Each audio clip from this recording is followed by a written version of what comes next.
Merci, Madame la Présidente. La décision du gouvernement d'invoquer la loi des mesures d'urgence est un geste rare et hautement symbolique. On peut déjà supposer qu'il passera à l'histoire. Comme québécoise, l'évocation de cette loi et de son ancêtre, la loi sur les mesures de guerre, m'a évidemment rappelé les événements d'octobre 70. Je n'avais que 11 ans à l'époque, donc je ne comprenais pas tout ce qui se passait. J'étais stupéfaite de voir des chars de l'armée dans les rues et d'entendre que des artistes dans notre entourage étaient arrêtés. Gérald Godin et la chanteuse Pauline Julien notamment. Ces événements ont même été un des éléments déclencheurs qui m'ont amené à étudier en sciences politiques et à consacrer plusieurs travaux, peut-être trop, à la crise d'octobre et aux arrestations arbitraires permises par la loi des mesures de guerre. 50 ans plus tard, je suis sénatrice et je dois voter sur la motion du gouvernement qui confirme l'invocation de la loi des mesures d'urgence pour mettre fin à des perturbations à Ottawa. Et je précise d'emblée que ces deux lois d'exception sont fort différentes. Quand les débats ont commencé à ce sujet la semaine dernière, il était clair pour moi que ce n'était pas une décision facile. Quoi qu'on en dise d'un côté ou de l'autre, je ne crois pas que la situation était noire ou blanche et que l'évidence sautait aux yeux.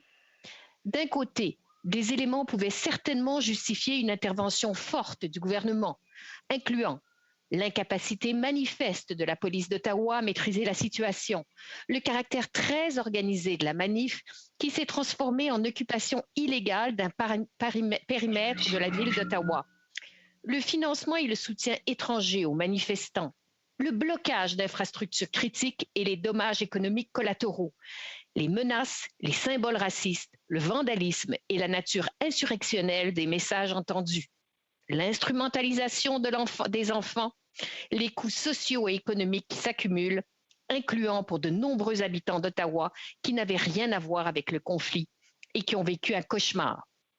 Finalement, le risque qu'une trop grande impunité face à des actes illégaux érode graduellement l'état de droit au Canada.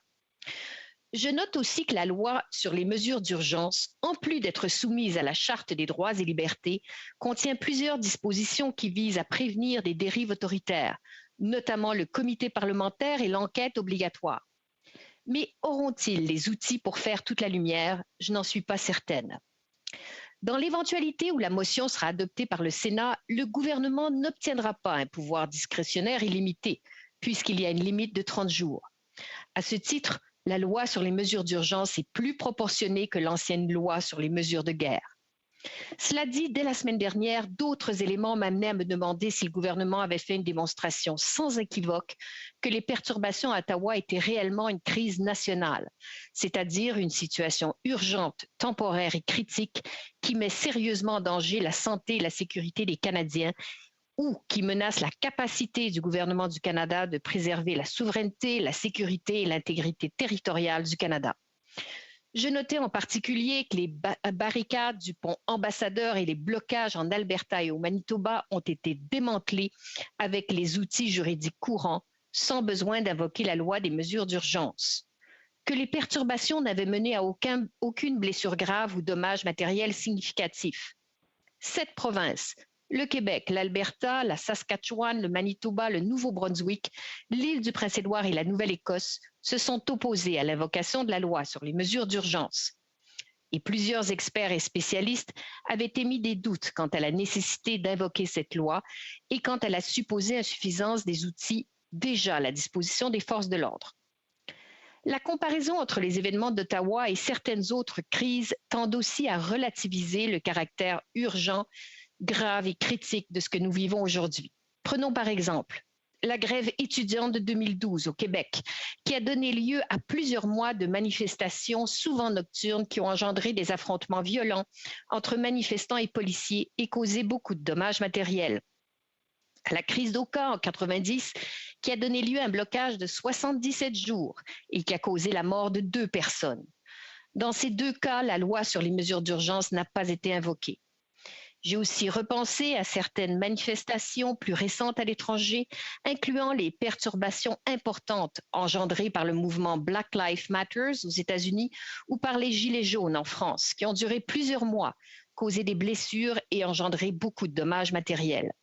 Dans chacun de ces cas, le gouvernement n'a pas invoqué l'équivalent de notre loi sur les mesures d'urgence. Je note également que si la décision du gouvernement d'invoquer la loi des mesures d'urgence pouvait se défendre, les mesures annoncées semblaient ratisser très large et pouvaient créer de précédents dangereux.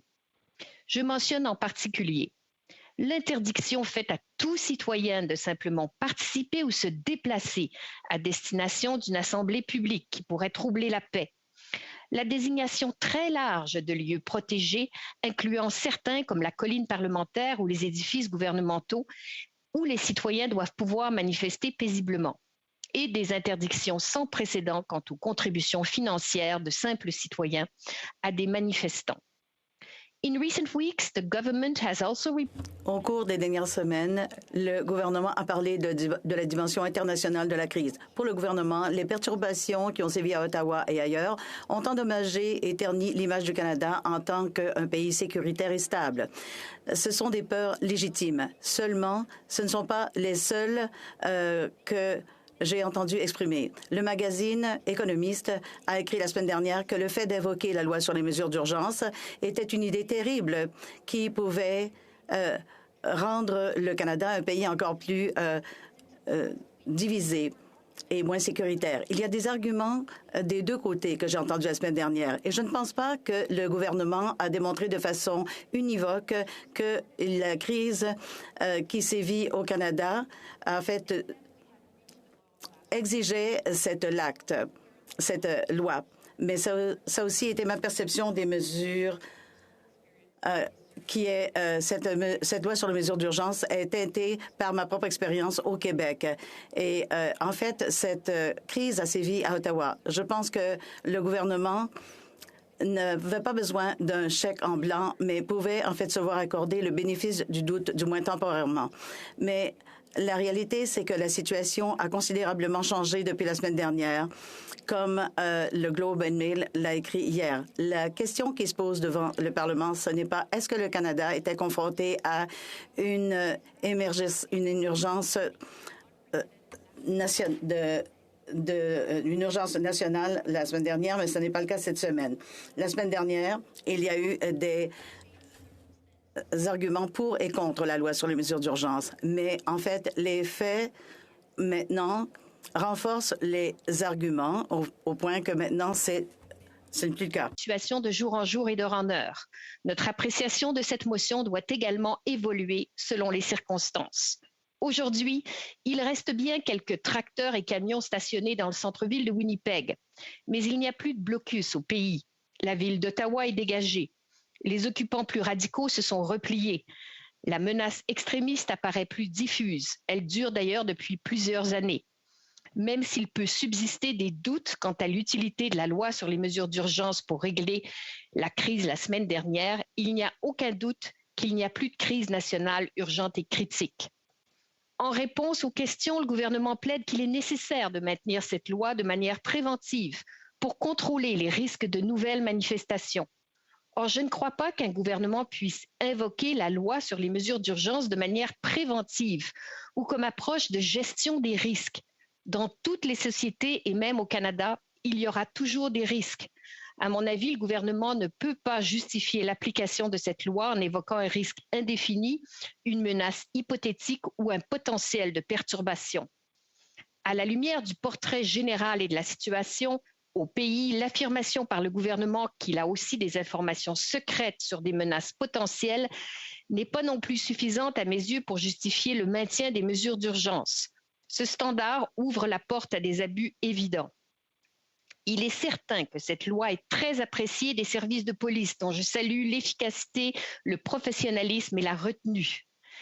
Il est certain que cette loi peut être utile et efficace. Mais la question devant nous aujourd'hui, c'est de savoir si elle est encore absolument nécessaire.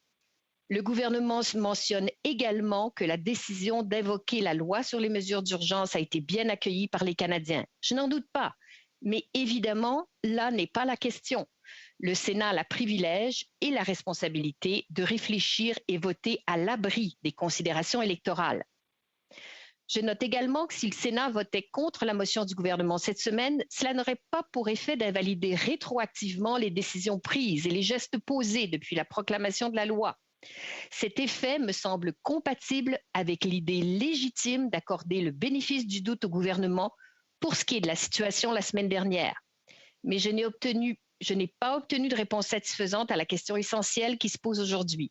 Quel est le seuil? Quels sont les critères que le gouvernement va utiliser pour décider s'il révoque la loi? Le véritable défi qui se pose aujourd'hui au gouvernement canadien est de tenter de maintenir la cohésion sociale dans une société de plus en plus polarisée. Mes collègues, les sénatrices Kim Pate et Paula Simons, en ont parlé avec brio hier. Les diplomates, j'ai contribué à la réflexion et aux préparatifs d'une conférence UNESCO Québec sur l'Internet et la radicalisation des jeunes menant à la violence. Le Québec et le Canada ne sont pas épargnés. Les médias sociaux amplifient toute cette colère et les mesures sanitaires sont devenues un cri de ralliement. C'est très inquiétant. Ce qui est rassurant à court terme, toutefois, c'est que le contexte sur le terrain a changé. Aujourd'hui, je ne vois plus d'ambiguïté réelle qui pourrait m'inciter à appuyer la confirmation de la loi sur les mesures d'urgence. Je vais toutefois écouter attentivement les arguments de mes collègues d'ici le moment du vote sur la motion numéro 17. Merci.